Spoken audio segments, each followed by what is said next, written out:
बहुत बहुत स्वागत है। आज पुरुषोत्तम मास की पद्मिनी एकादशी है। बहुत शुभ दिन है। एक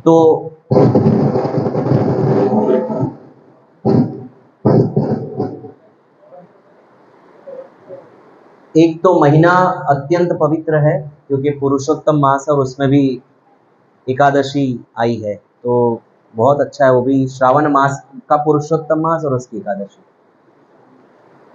तो मैंने सोचा कि हम किस विषय पर चर्चा करें, तो मुझे प्रेरणा मिली भगवत कृपा से कि हमें हरिनाम के ऊपर ही कुछ चर्चा करनी चाहिए, क्योंकि हम जो भी चर्चा सुनते हैं, जो हम अध्ययन करते हैं, जो पढ़ते हैं, अगर हम नाम की महिमा नहीं जानते तो फिर वो सब अध्ययन जो है वो कोरा ज्ञान रह जाएगा। हम इतनी महिमा जानते हैं, जितनी महिमा हम सुनते हैं, जिसका वो नाम है, उसके नाम की ही महिमा नहीं जानेंगे तो फिर उनकी महिमा हमारे मस्तिष्क में कैसे उतरेगी। इसलिए समय समय पर नाम महिमा होना बहुत जरूरी है। हमने ये जब घर लिया था तो जैसे ही हम रहने आए थे तो सबसे पहले हमने 3 दिन की नाम महिमा, उस बात को आज लगभग 6-7 साल हो गए। कितना साल हुआ? 7 साल हो गए। तो 7 साल पहले हरिनाम महिमा हुई थी, तो आपने तो બધું બાષ્પીભવન થઈ જાય। हाँ, दीवार थी।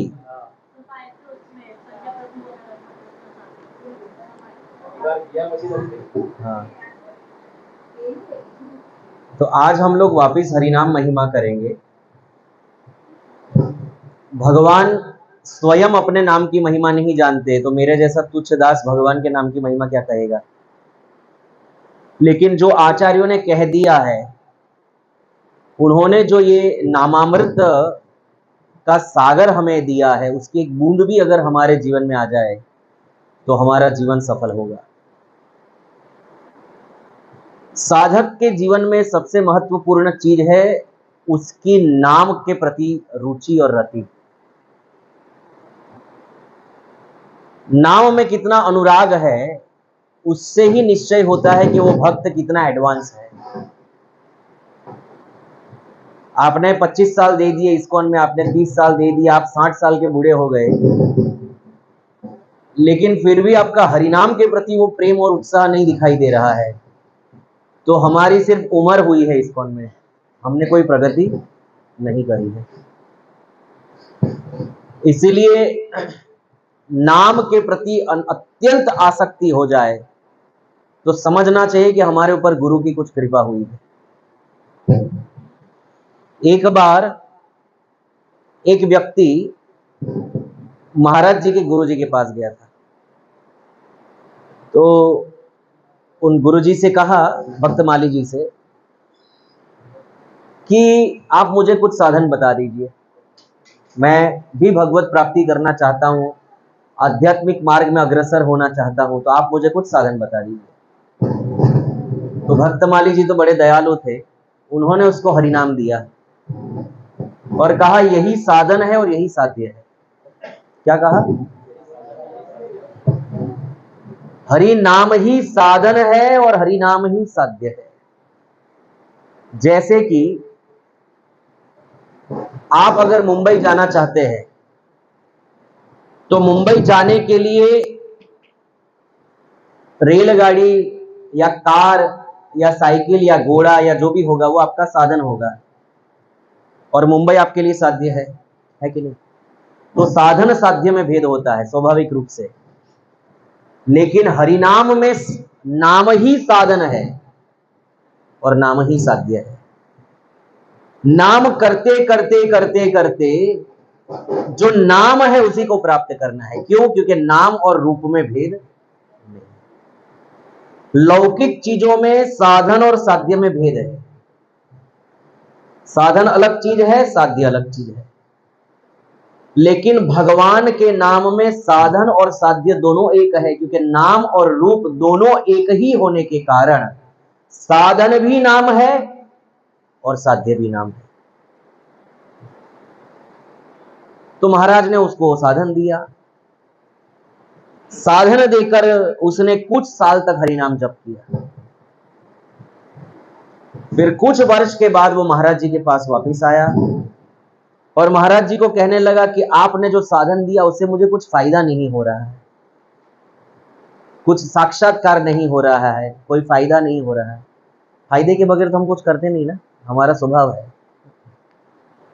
हम कोई भी क्रिया बगैर किसी स्वार्थ के कर नहीं सकते, या हमको सामने कोई फायदा ना हो तो हम कोई कार्य कर नहीं सकते, है ना। ये हमारे मनुष्य का स्वभाव है।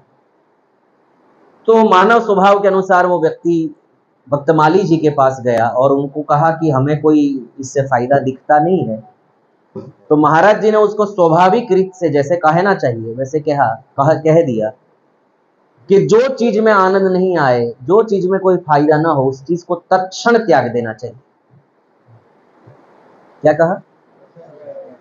तत्क्षण उस चीज को, अब तुमको फायदा ही नहीं हो रहा है तो तुम करके क्या कर, छोड़ दो। जैसे ही भक्तमाली जी ने उसको कहा कि तू हरिनाम जपना छोड़ दे, उसका गला भर गया, आंखों से अविस्तर अजस्त्र अश्रुधारा बहने चली, ठहाका मार के रोने लगा। बोले नाम तो हम छोड़ नहीं सकते। महाराज ने जैसे ही उसको कहा कि छोड़ दो, नहीं समझ आ रहा है, नहीं कुछ प्राप्त हो रहा है तो नाम छोड़ दो, मत जपो। जब नाम छोड़ देने के लिए महाराज ने कहा तो रह नहीं पाए, शरीर कांपने लगा।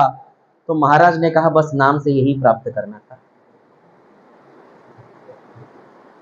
यही चीज प्राप्त करनी थी नाम से, कि नाम के बगैर तुम ना रह सको, और नाम के बगैर रह नहीं सकोगे तो श्याम के बगैर भी रह नहीं सकोगे, क्योंकि नाम और श्याम दोनों एक है। तुमने प्राप्त कर लिया है कि नहीं?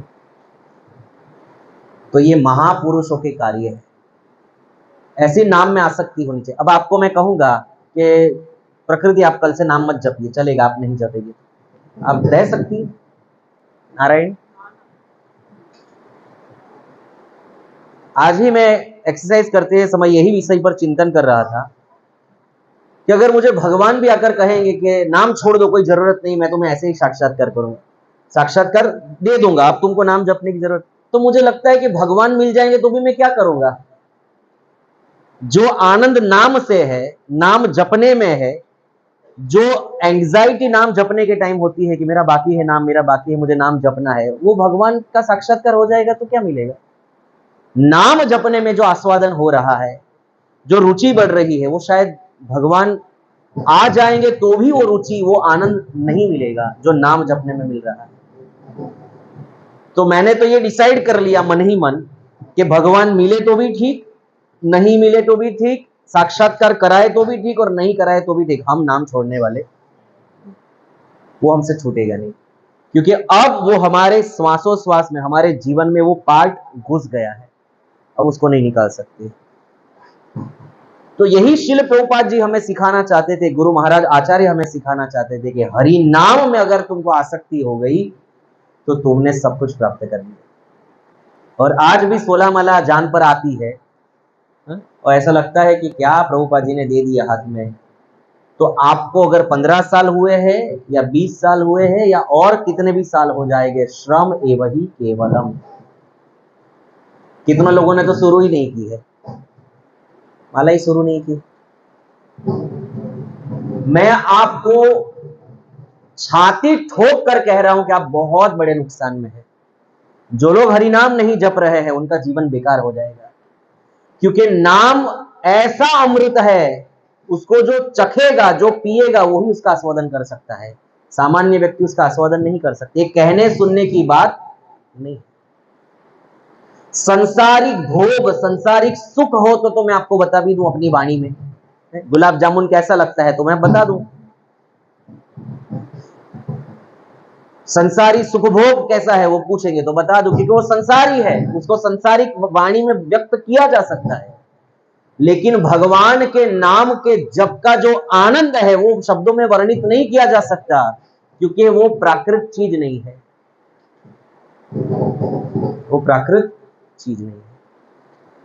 और शास्त्र इस बात की पुष्टि करता है कि नाम जप में रति हुए बिना अगर भगवान का साक्षात्कार भी हो जाएगा तो वो जीव का कल्याण नहीं कर सकता।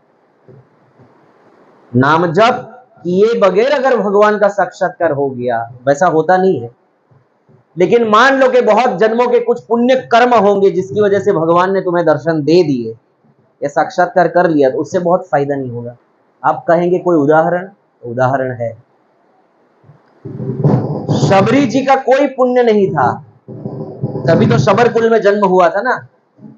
जन्म ऊंचे कुल में तो पुण्य से होता है, नीच कुल में जन्म पाप से होता है।